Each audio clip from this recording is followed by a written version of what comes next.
Halo semuanya, perkenalkan kami dari kelompok H, kelas ST36 IPB University. Di video ini, kami akan menjelaskan mengenai inovasi kimia terbaru untuk vaksin. Dan vaksin yang akan kami bahas di sini adalah vaksin untuk penyakit rabies. Maka dari itu, langsung aja kita check it out.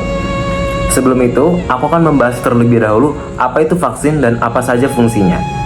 Vaksin merupakan antigen atau mikroorganisme yang diinaktivasi atau dilemahkan. Sehingga, bila diberikan kepada orang yang sehat, vaksin dapat menimbulkan antibodi spesifik terhadap mikroorganisme tersebut.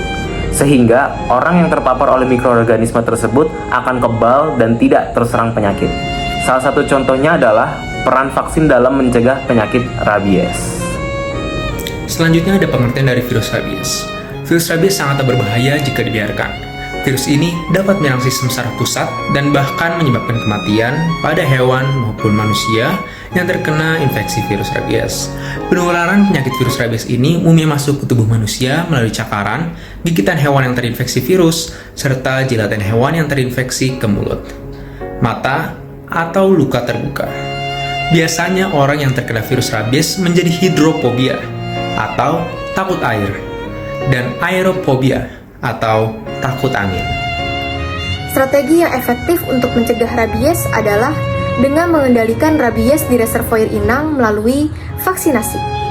Vaksin rabies terbukti menjadi senjata paling efektif untuk mengatasi penyakit virus zoonosis yang mematikan pada hewan berdarah panas, seperti pada hewan mamalia dan hewan aves, serta juga termasuk pada manusia.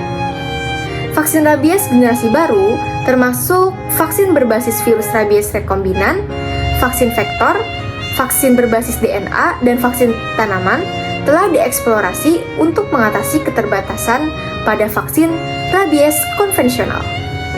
Beberapa komponen kimia yang ada dalam vaksin rabies termasuk yang pertama ada antigen. Antigen ini adalah komponen utama yang merangsang sistem kekebalan tubuh.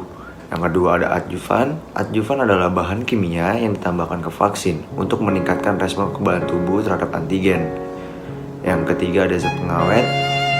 Vaksin rabies mengandung zat pengawet untuk mencegah pertumbuhan bakteri atau jamur dalam vaksin selama penyimpanan. Yang keempat ada pestabil. Pestabil digunakan untuk menjaga kestabilan vaksin selama penyimpanan dan pengangkutan. Dan yang terakhir ada bahan tambahan.